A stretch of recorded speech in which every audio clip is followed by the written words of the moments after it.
ನಮಸ್ಕಾರ. ನಮಸ್ಕಾರ. ಇವತ್ತು ನಾವು ಚರ್ಚೆ ಮಾಡ್ತಿರೋದು ಗಾಯತ್ರಿ ಚೈತನ್ಯ ಅನ್ನೋ ಒಂದು ಅದ್ಭುತವಾದ ಬರಹದ ಬಗ್ಗೆ. ಹೌದು. ತಡಸಿನ ಶ್ರೀ ಗಾಯತ್ರಿ ತಪೋಭೂಮಿ ಮುತ್ತಳ್ಳಿಯಲ್ಲಿರುವ ದೇವಿಯ ಮೂರ್ತಿಯ ಚಿತ್ರಣದ ಜೊತೆಗೆ ಬಂದಿರೋ ಈ ಬರಹ ಒಂದು ಬಹಳ ಆಳವಾದ ಕಲ್ಪನೆಯನ್ನ ನಮ್ಮ ಮುಂದಿಡುತ್ತೆ. ಅಂದ್ರೆ ಗಾಯತ್ರಿ ದೇವಿಯ ಶರೀರದ ಒಂದೊಂದು ಅಂಗದಲ್ಲೂ ಇಡೀ ಬ್ರಹ್ಮಾಂಡವೇ ಹೇಗೆ ಅಡಗಿದೆ ಅಂತ ಇದು ವಿವರಿಸುತ್ತೆ. ಸರಿ. ಇದೊಂದು ಕೇವಲ ದೇವಿಯ ವರ್ಣನೆಯಲ್ಲ ಅಲ್ವಾ, ಇದೊಂದ್ ರೀತಿ ಇಡೀ ವಿಶ್ವದ ಒಂದು ತಾತ್ವಿಕ ನಕ್ಷೆ ಅಂತಾನೆ ಹೇಳ್ಬೋದು. ಹೌದು, ನೀವು ತಾತ್ವಿಕ ನಕ್ಷೆ ಅಂತ ಹೇಳಿದ್ದು ಬಹಳ ಸೂಕ್ತವಾದ ಮಾತು. ಭಾರತೀಯ ತತ್ವಶಾಸ್ತ್ರದಲ್ಲಿ ಯಥಾ ಪಿಂಡಾಂಡೆ ತಥಾ ಬ್ರಹ್ಮಾಂಡೆ ಅಂತ ಒಂದು ಮಾತಿದೆ. ಅಂದ್ರೆ ಈ ನಮ್ಮ ಶರೀರ ಅನ್ನೋ ಪಿಂಡಾಂಡದಲ್ಲಿ ಏನಿದೆಯೋ ಅದೇ ಇಡೀ ಬ್ರಹ್ಮಾಂಡದಲ್ಲೂ ಇದೆ ಅಂತ. ಈ ಗಾಯತ್ರಿ ಚೈತನ್ಯ ಇದೆಯಲ್ಲ, ಆ ತತ್ವವನ್ನೇ ಒಂದು ದೃಶ್ಯರೂಪಕ್ಕೆ ತರುತ್ತೆ. ಓ ಹಾಗಾ? ಇಲ್ಲಿ ಗಾಯತ್ರಿ ದೇವಿ ಕೇವಲ ಒಬ್ಬ ದೇವತೆಯಲ್ಲ, ಆಕೆ ಜಗನ್ಮಾತೆ, ಇಡೀ ಬ್ರಹ್ಮಾಂಡವನ್ನೇ ತನ್ನ ಶರೀರದಲ್ಲಿ ಧರಿಸಿರುವ ಮಹಾಚೈತನ್ಯ. ಸರಿ, ಹಾಗಾದ್ರೆ ಈ ನಕ್ಷೆಯನ್ನ ಸ್ವಲ್ಪ ಬಿಡಿಸಿ ನೋಡೋಣ. ಖಂಡಿತ. ಎಲ್ಲಿಂದ ಶುರು ಮಾಡೋಣ? ಬಹುಶಃ ದೇವತೆಗಳಿಂದನೇ ಶುರು ಮಾಡೋದು ಸರಿ ಅನ್ಸುತ್ತೆ. ಹೌದು, ಅದೇ ಸರಿ. ಈ ಗಾಯತ್ರಿ ಚೈತನ್ಯದ ಪ್ರಕಾರ ದೇವಿಯ ಶರೀರದಲ್ಲಿ ದೇವತೆಗಳ ಸಾನ್ನಿಧ್ಯವನ್ನ ಹೇಗೆ ವಿವರಿಸಿದ್ದಾರೆ? ಉದಾಹರಣೆಗೆ, ದೇವಿಯ 3 ಕಣ್ಣುಗಳಲ್ಲಿ ಸೂರ್ಯ, ಚಂದ್ರ ಮತ್ತು ಅಗ್ನಿದೇವರು ನೆಲೆಸಿದ್ದಾರೆ ಅಂತೆ ಉಲ್ಲೇಖ ಇದೆ. ನಿಜ. ಇದು ನೋಡೋಕೆ ಬಹಳ ನೇರ ಅನ್ಸಿದ್ರೂ ಇದರ ಹಿಂದಿನ ಭಾವನೆ, ಆಲೋಚನೆ ಬಹಳ ಆಳವಾದದ್ದು. ನೋಡಿ, ಕಣ್ಣುಗಳು ಜಗತ್ತನ್ನು ನೋಡುವ ಸಾಧನಗಳಲ್ವಾ? ಹೌದು.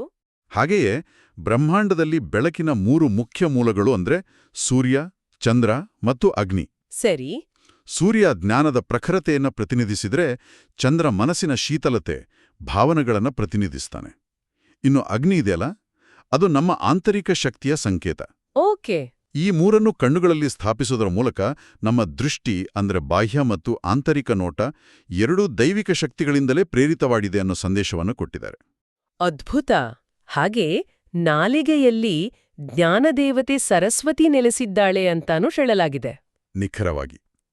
ಮಾತು ಜ್ಞಾನದ ಅಭಿವ್ಯಕ್ತಿಯಲ್ವಾ, ಹಾಗಾಗಿ ಜ್ಞಾನದ ಅಧಿದೇವತೆ ಸರಸ್ವತಿಯ ಸ್ಥಾನ ನಾಲಿಗೆಯಲ್ಲಿ. ಇದೇ ರೀತಿ ಉಸಿರಾಟದ ಅಂಗವಾದ ಮೂಗಿನಲ್ಲಿ ವಾಯುದೇವ ಮತ್ತೆ ಅದರ 2 ಹೊಳ್ಳೆಗಳಲ್ಲಿ ಇಡ ಮತ್ತು ಪಿಂಗಳ ನಾಡಿಗಳಿವೆ ಅಂತ ಒಂದು ಉಲ್ಲೇಖ ಇದೆ. ಇದು ತುಂಬಾ ಕುತೂಹಲಕಾರಿ. ಹೌದು. ಇಡ ಮತ್ತು ಪಿಂಗಳ ನಾಡಿಗಳು ಅಂದಾಗ ಇದು ಯೋಗದ ಕಡೆಗೆ ನಮ್ಮ ಗಮನ ಸೆಳೆಯುತ್ತೆ. ಖಂಡಿತ. ಈ ನಾಡಿಗಳ ಮಹತ್ವವನ್ನ ಸ್ವಲ್ಪ ವಿವರಿಸಬಹುದಾ? ಓ ಖಂಡಿತ. ಯೋಗಶಾಸ್ತ್ರದ ಪ್ರಕಾರ ನಮ್ಮ ದೇಹದಲ್ಲಿ ಸಾವಿರಾರು ನಾಡಿಗಳಿದ್ರೂ ಇಡ ಮತ್ತು ಪಿಂಗಳ ಬಹಳ ಮುಖ್ಯ. ಸರಿ. ಇಡನಾಡಿ ಚಂದ್ರನ ಶೀತಲ ಶಕ್ತಿಯನ್ನ ಮತ್ತು ಪಿಂಗಳ ನಾಡಿ ಸೂರ್ಯನ ಉಷ್ಣಶಕ್ತಿಯನ್ನ ಪ್ರತಿನಿಧಿಸ್ತವೆ. ಇವೆರಡರ ಸಮತೋಲನವೇ ಆರೋಗ್ಯ. ಓ. ಸೊ ಈ ನಾಡಿಗಳನ್ನ ದೇವಿಯ ಉಸಿರಾಟದಲ್ಲಿಟ್ಟಿದ್ದಾರೆ ಅಂದ್ರೆ ಆಕೆಯ ಪ್ರತಿಯೊಂದು ಉಸಿರು ಬ್ರಹ್ಮಾಂಡದ ಸೂರ್ಯಚಂದ್ರರ ಶಕ್ತಿಯ ಸಮತೋಲನ ಅಂತ ಅರ್ಥ. ವಾವ್. ಅಂದ್ರೆ ದೇವಿಯ ಪ್ರತಿಯೊಂದು ಅಂಗದ ಕಾರ್ಯಕ್ಕೂ ಒಂದೊಂದು ದೈವಿಕ ಶಕ್ತಿಯನ್ನ ಸಂಕೇತವಾಗಿ ಜೋಡಿಸಿದ್ದಾರೆ. ಒಂದು ಅರ್ಥವಿದೆ.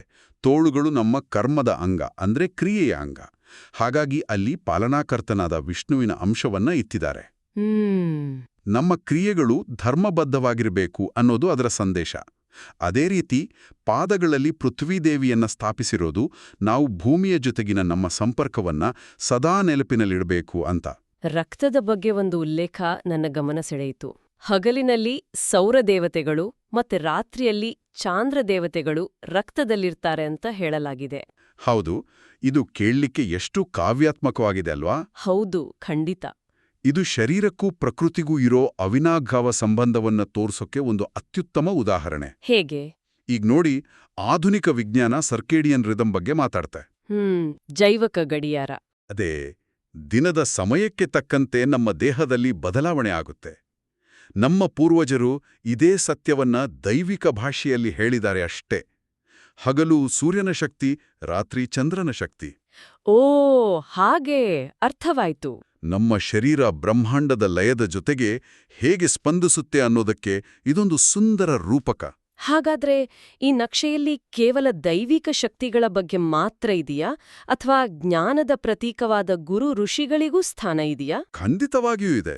ಅದಿಲ್ದಿದ್ರೆ ಈ ನಕ್ಷೆ ಅಪೂರ್ಣ ಆಗ್ತಿತ್ತು. ಹ್ಮ್ ದೇವಿಯ ಎರಡೂ ಕಿವಿಗಳಲ್ಲಿ ಶುಕ್ರಾಚಾರ್ಯರು ಮತ್ತು ಬೃಹಸ್ಪತಿ ಆಚಾರ್ಯರು ನೆಲೆಸಿದ್ದಾರೆ ಅಂತ ಹೇಳಲಾಗಿದೆ. ಇಲ್ಲಿ ನನಗೊಂದು ಪ್ರಶ್ನೆ. ಹ್ಮ್ ಗುರುಗಳನ್ನ ಕಿವಿಯಲ್ಲಿಟ್ಟಿರೋದು ಸರಿ, ಹ್ಮ್. ಯಾಕಂದ್ರೆ ಜ್ಞಾನವನ್ನ ಕೇಳೋದ್ರಿಂದ ಅಂದ್ರೆ ಶ್ರವಣದಿಂದ ಪಡಿತೀವಿ. ಹೌದಾ? ಆದ್ರೆ ಒಬ್ಬರು ದೇವಗುರು, ಇನ್ನೊಬ್ಬರು ದಾನವಗುರು. ಹ್ಮ್. ಇಬ್ಬರನ್ನೂ ಒಂದೇ ಕಡೆ ಇಟ್ಟಿರೋದರ ಉದ್ದೇಶ ಏನು? ಇದು ಸ್ವಲ್ಪ ವಿರೋಧಾಭಾಸದಂತೆ ಕಾಣಿಸ್ತಿಲ್ವಾ? ಇದು ವಿರೋಧಾಭಾಸದಂತೆ ಕಂಡ್ರೂ ಇದೊಂದು ಅತ್ಯಂತ ಪ್ರಬುದ್ಧವಾದ ತಾತ್ವಿಕ ನಿಲುವು. ಹೇಗೆ? ಜ್ಞಾನ ಇದೆಯಲ್ಲ, ಅದು ಯಾವುದೇ ಒಂದು ಗುಂಪಿಗೆ ಸೀಮಿತ ಅಲ್ಲ, ಅದು ಸಾರ್ವತ್ರಿಕ. ಸರಿ. ಬೃಹಸ್ಪತಿ ಆಧ್ಯಾತ್ಮಿಕ ಜ್ಞಾನವನ್ನ ಪ್ರತಿನಿಧಿಸಿದ್ರೆ, ಶುಕ್ರಾಚಾರ್ಯರು ಲೌಕಿಕ ಭೌತಿಕ ಜಗತ್ತಿನ ಜ್ಞಾನದಲ್ಲಿ ನಿಪುಣರು. ಪರಿಪೂರ್ಣ ಜ್ಞಾನ ಅಂದ್ರೆ ಇವೆರಡರ ಸಮಾಗಮ. ಓ ಹಾಗಾಗಿ ಜಗನ್ಮಾತೆಯ ಕಿವಿಯಲ್ಲಿ ಇಬ್ಬರಿಗೂ ಸಮಾನ ಸ್ಥಾನ ನೀಡಿರೋದು ನಾವು ಜ್ಞಾನವನ್ನ ಯಾವುದೇ ಪೂರ್ವಾಗ್ರಹ ಇಲ್ಲದೆ ಎಲ್ಲಾ ಕಡೆಯಿಂದಲೂ ಸ್ವೀಕರಿಸಬೇಕು ಅನ್ನೋ ಉದಾತ್ತ ಸಂದೇಶವನ್ನು ಕೊಡುತ್ತೆ. ಇದು ಅದ್ಭುತವಾದ ಒಳನೋಟ. ಹಾಗೆಯೇ ಕೇಶದಲ್ಲಿ ಅಂದ್ರೆ ಕೂದಲಿನಲ್ಲಿ ಸರ್ವ ಋಷಿಗಳು ನೆಲೆಸಿದ್ದಾರೆ ಅಂತನೂ ಹೇಳಲಾಗಿದೆಯಲ್ಲ? ಹೌದು, ಋಷಿಗಳು ತಮ್ಮ ತಪಸ್ಸಿನಿಂದ ಜ್ಞಾನವನ್ನ ಗಳಿಸಿದವಳು. ಆ ಜ್ಞಾನವನ್ನ ಶಿರದ ಮೇಲೆ ಅಂದ್ರೆ ಕಿರೀಟದ ಸ್ಥಾನದಲ್ಲಿ ಇಟ್ಟಿರೋದು ಜ್ಞಾನ ಮತ್ತು ತಪಸ್ಸಿಗೆ ಸಲ್ಲಿಸೋ ಅತ್ಯುನ್ನತ ಗೌರವದ ಸಂಕೇತ. ಸರಿ. ದೇವತೆಗಳು ಮತ್ತು ಋಷಿಗಳ ನಂತರ ಗಣಗಳ ಬಗ್ಗೆಯೂ ಉಲ್ಲೇಖ ಇದೆಯಲ್ಲ? ಕಂಠದಲ್ಲಿ ಸಾಧ್ಯಗಣ, ಸ್ತನಗಳಲ್ಲಿ ವಸುಗಣ. ಈ ಗಣಗಳು ಅಂದ್ರೆ ಯಾರು? ಗಣಗಳು ಅಂದ್ರೆ ದೇವತೆಗಳ ಪರಿವಾರ ಅಥವಾ ಸಮೂಹಗಳು ಅಂತ ಹೇಳ್ಬೋದು. ಓಕೆ. ಇವು ಸೃಷ್ಟಿಯ ಬೇರೆ ಬೇರೆ ಶಕ್ತಿಗಳನ್ನ ಪ್ರತಿನಿಧಿಸುತ್ತವೆ. ಉದಾಹರಣೆಗೆ ವಸುಗಳು ಭೂಮಿಯ ಸಂಪತ್ತಿಗೆ ಸಂಬಂಧಪಟ್ಟ ದೇವತೆಗಳು. ಅವರನ್ನ ಪೋಷಣೆಯ ಸಂಕೇತವಾದ ಸ್ತನಗಳಲ್ಲಿ ಸ್ಥಾಪಿಸಲಾಗಿದೆ. ಮರುತಿಗಳು ಬಿರುಗಾಳಿಯ ಅಡಿದೇವತೆಗಳು. ಅವರಲ್ಲಿ ಅಪಾರ ಶಕ್ತಿ ಇದೆ. ಅವರನ್ನ ಕ್ರಿಯಾಶೀಲತೆಯ ಸಂಕೇತವಾದ ತೋಳುಗಳಲ್ಲಿ ಇರಿಸಲಾಗಿದೆ. ಅಂದ್ರೆ ದೇಹದ ಆಯಾ ಭಾಗದ ಕೆಲಸಕ್ಕೆ ತಕ್ಕ ಹಾಗೆ ಶಕ್ತಿ ಸಮೂಹವನ್ನ ಅಲ್ಲಿ ಕಲ್ಪಿಸಲಾಗಿದೆ. ನಿಖರವಾಗಿ. ಅದೇ ರೀತಿ ಕಾಲಿನ ಕೆಳಭಾಗದಲ್ಲಿ ಪಿತೃಗಣವನ್ನು ಸ್ಥಾಪಿಸಿರೋದು ಕೂಡ ಬಹಳ ಅರ್ಥಪೂರ್ಣ. ಅದರ ಅರ್ಥವೇನು?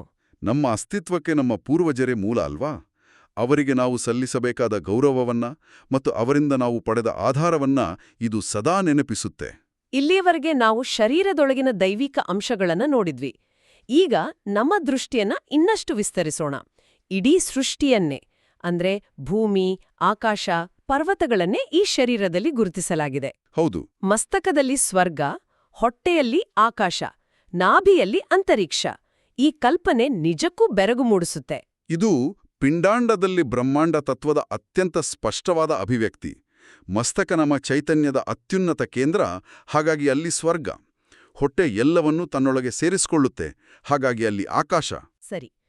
ಆದ್ರೆ ಮೂಳೆಗಳಲ್ಲಿ ಗ್ರಹಗಳು ಅಥವಾ ಬೆರಳುಗಳಲ್ಲಿ ವನಸ್ಪತಿಗಳು ಅಂತ ಹೇಳಿದಾಗ ಇದು ಬರೀ ಒಂದು ಕಾವ್ಯಾತ್ಮಕ ಹೋಲಿಕೆ ಥರ ಕಾಣಿಸಲ್ವಾ? ಇದರ ಪ್ರಾಯೋಗಿಕ ಪ್ರಯೋಜನವಾದ್ರೂ ಏನು? ಇದು ಬಹಳ ಮುಖ್ಯವಾದ ಪ್ರಶ್ನೆ. ಖಂಡಿತ ಇದೊಂದು ಕಾವ್ಯಾತ್ಮಕ ಹೋಲಿಕೆ. ಆದ್ರೆ ಇದರ ಉದ್ದೇಶ ಬರೀ ಅಲಂಕಾರಿಕ ಅಲ್ಲ. ಮತ್ತೆ ಇದರ ಪ್ರಯೋಜನ ನಮ್ಮ ದೃಷ್ಟಿಕೋನವನ್ನ ಬದಲಾಯಿಸೋದ್ರಲ್ಲಿದೆ. ನೋಡಿ, ಮೂಳೆಗಳು ನಮ್ಮ ದೇಹಕ್ಕೆ ಆಧಾರ ಕೊಡುತ್ತೆ ಅಲ್ವಾ? ಹೌದು. ಹಾಗೆಯೇ ಗ್ರಹಗಳು ಸೌರವ್ಯೂಹಕ್ಕೆ ಒಂದು ರಚನೆ, ಒಂದು ಸ್ಥಿರತೆಯನ್ನ ನೀಡಿವೆ. ಈ ಹೋಲಿಕೆಯ ಮೂಲಕ ನಮ್ಮ ಶರೀರದ ರಚನೆ ಬ್ರಹ್ಮಾಂಡದ ನಿಯಮಗಳಿಂದ ಹೊರತಾಗಿಲ್ಲ ಅನ್ನೋ ಅರಿವನ್ನ ಮೂಡಿಸೋದು ಇದರ ಉದ್ದೇಶ. ಓ ಹಾಗೆ. ಇದು ನಮ್ಮನ್ನ ಪ್ರಕೃತಿಯಿಂದ ಬೇರೆಯಾಗಿ ನೋಡದೆ ಅದರ ಒಂದು ಭಾಗವಾಗಿ ನೋಡಲು ಪ್ರೇರೇಪಿಸುತ್ತೆ. ಅಂದ್ರೆ ನಮ್ಮ ದೇಹದ ಪ್ರತಿಯೊಂದು ಅಂಗವನ್ನ ನೋಡಿದಾಗಲೂ ಬ್ರಹ್ಮಾಂಡದ ಒಂದು ದೊಡ್ಡ ಅಂಶದ ನೆನಪಾಗ್ಬೇಕು. ನಿಖರವಾಗಿ. ಹೃದಯದಲ್ಲಿ ಪರ್ಜನ್ಯ ಅಂದ್ರೆ ಮಳೆ ಇದೆ ಅನ್ನೋ ಕಲ್ಪನೆಯು ಇದೇ ರೀತಿಯದ್ದು. ಅದು ಹೇಗೆ? ಹೃದಯ ಪ್ರೀತಿ ಕರುಣೆಯ ಕೇಂದ್ರ. ಮಳೆ ಭೂಮಿಗೆ ಜೀವ ಕೊಡುತ್ತೆ. ನಮ್ಮ ಹೃದಯದಿಂದ ಪ್ರೀತಿ ಕರುಣೆ ಹರಿದಾಗ ಅದು ಜಗತ್ತಿಗೆ ಚೈತನ್ಯ ಕೊಡುತ್ತೆ, ಒಣಗಿದ ಭೂಮಿಗೆ ಮಳೆ ಸುರಿದ ಹಾಗೆ. ಅದ್ಭುತ. ಈಗ ನಾವು ದೈವಿಕ ಶಕ್ತಿ, ಜ್ಞಾನ ಮತ್ತು ಭೌತಿಕ ಸೃಷ್ಟಿ ಈ 3 ಆಯಾಮಗಳನ್ನ ನೋಡಿದ್ವಿ. ಆದ್ರೆ ಇವೆಲ್ಲವನ್ನೂ ನಿಯಂತ್ರಿಸೋ ಕಾಲದ ಬಗ್ಗೆ ಏನು? ಕಾಲಕ್ಕೂ ಈ ದೈವಿಕ ರೂಪದಲ್ಲಿ ಸ್ಥಾನ ಇದೆಯಾ? ಅದ್ಭುತವಾದ ಪ್ರಶ್ನೆ. ಕಾಲವನ್ನ ಸೇರಿಸ್ಕೊಳ್ಳದಿದ್ರೆ ಈ ನಕ್ಷೆ ಅಪೂರ್ಣವಾಗುತ್ತಿತ್ತು. ಹೌದು. ಈ ಗಾಯತ್ರಿ ಚೈತನ್ಯ ಕಾಲವನ್ನು ಸಹ ದೇವಿಯ ಶರೀರದ ಒಂದು ಭಾಗವನ್ನಾಗಿ ಮಾಡುತ್ತೆ. ಉಗುರು, ಕಾಲ್ಬೆರಳು ಮತ್ತು ರೋಮಗಳಲ್ಲಿ ಮುಹೂರ್ತ, ದಿನ, ರಾತ್ರಿ, ಮಾಸ, ಋತು ಮತ್ತು ಸಂವತ್ಸರಗಳು ಇವೆ ಅಂತ ಹೇಳಲಾಗಿದೆ. ಇದು ಹೇಗೆ? ಇದರ ಹಿಂದಿನ ಸಂಕೇತ ಏನು? ಉಗುರುಗಳು ಮತ್ತು ಕೂದರು ನಮ್ಮ ದೇಹದಲ್ಲಿ ನಿರಂತರವಾಗಿ ಬೆಳೆಯುವ ಭಾಗಗಳು ಅಲ್ವಾ? ಹೌದು ಹೌದು. ಅವು ಕಾಲದ ಚಲನೆಯನ್ನ ಮತ್ತು ನಿರಂತರತೆಯನ್ನು ಸೂಚಿಸ್ತವೆ. ಹಾಗಾಗಿ ಕಾಲದ ಎಲ್ಲಾ ಘಟಕಗಳನ್ನು ಈ ಅಂಗಗಳಲ್ಲಿ ಸ್ಥಾಪಿಸಲಾಗಿದೆ. ಇದರ ಆಳವಾದ ಒಳನೋಟ ಏನಂದ್ರೆ, ಕಾಲ ನಮ್ಮನ್ನು ನಿಯಂತ್ರಿಸೋ ಒಂದು ಬಾಹ್ಯ ಶಕ್ತಿಯಲ್ಲ, ಅದು ನಮ್ಮ ಅಸ್ತಿತ್ವದ ಒಂದು ಭಾಗ. ನಾವು ಕಾಲದಲ್ಲಿಲ್ಲ, ಕಾಲವೇ ನಮ್ಮಲ್ಲಿದೆ. ಹಾಗಾದ್ರೆ ಈ ಎಲ್ಲಾ ವಿವರಗಳ ಒಟ್ಟು ಅರ್ಥವೇನು? ದೇವತೆಗಳು, ಋಷಿಗಳು, ಸೃಷ್ಟಿ, ಕಾಲ ಇವೆಲ್ಲವನ್ನು ಒಂದೇ ರೂಪದಲ್ಲಿ ತಂದಿರೋದರ ಅಂತಿಮ ಸಂದೇಶವಾದರೂ ಏನು? ಇದರ ಅಂತಿಮ ಸಂದೇಶ ಏಕತೆ ಮತ್ತು ಸರ್ವವ್ಯಾಪಕತೆ. ಗಾಯತ್ರಿ ದೇವಿ ಅಂದ್ರೆ ಕೇವಲ ಒಂದು ಮೂರ್ತಿಯಲ್ಲ, ಆಕೆ ಸರ್ವವ್ಯಾಪಿ ಚೈತನ್ಯ. ಆಕೆಯನ್ನು ಪೂಜಿಸುವುದೆಂದ್ರೆ ಇಡೀ ಬ್ರಹ್ಮಾಂಡವನ್ನೇ ಪೂಜಿಸಿದ ಹಾಗೆ. ನಮ್ಮ ದೇಹ, ನಾವು ವಾಸಿಸೋ ಜಗತ್ತು, ನಮ್ಮನ್ನು ನಿಯಂತ್ರಿಸೋ ಕಾಲ ಇವೆಲ್ಲವೂ ಬೇರೆ ಬೇರೆ ಅಲ್ಲ, ಒಂದೇ ಮಹಾ ಚೈತನ್ಯದ ಬೇರೆ ಬೇರೆ ಅಭಿವ್ಯಕ್ತಿಗಳು. ಸರಿ. ಈ ಅರಿವು ಬಂದಾಗ ನಾವು ಯಾವುದನ್ನೂ ಕೀಳಾಗಿ ನೋಡಲ್ಲ. ನಮ್ಮ ದೇಹ, ಪ್ರಕೃತಿ, ಸಮಯ ಎಲ್ಲವನ್ನೂ ಗೌರವಿಸಲು ಕಲಿಯುತ್ತೇವೆ. ಬರಹದ ಕೊನೆಯಲ್ಲಿ ಒಂದು ಹೋಲಿಕೆ ಇದೆ ಅಲ್ವಾ? ಹೌದು.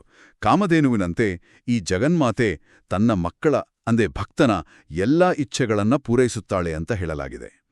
ಬ್ರಹ್ಮಾಂಡದಷ್ಟು ದೊಡ್ಡ ತತ್ವವನ್ನ ತಾಯಿ ಮಗುವಿನ ಸರಳವಾದ ಭಕ್ತಿಗೆ ತಂದು ನಿಲ್ಲಿಸುವುದೇ ಇದರ ವಿಶೇಷ. ಈ ಚರ್ಚೆಯ ಕೊನೆಯಲ್ಲಿ ಈ ಗಾಯತ್ರಿ ಚೈತನ್ಯದಲ್ಲಿ ಉಲ್ಲೇಖಿಸಿರೋ ಒಂದು ಮಂತ್ರವನ್ನ ಗಮನಿಸೋಣ. ಖಂಡಿತ. ಓಂ ದೇವ್ಯೈ ಬ್ರಹ್ಮಾಂಡಾಯಾಯ ವಿದ್ಮಹೈ ಮಹಾಶಕ್ತ್ಯೈ ಚ ಧೀಮಹಿ ತನ್ನೋ ದೇವಿ ಪ್ರಚೋದಯಾತ್. ಇದರ ಅರ್ಥ ಬಹಳ ಸುಂದರವಾಗಿದೆ ಮತ್ತು ಈ ಇಡೀ ಚರ್ಚೆಯ ಸಾರಾಂಶವನ್ನ ಹಿಡಿದಿಡುತ್ತೆ. ಏನದು?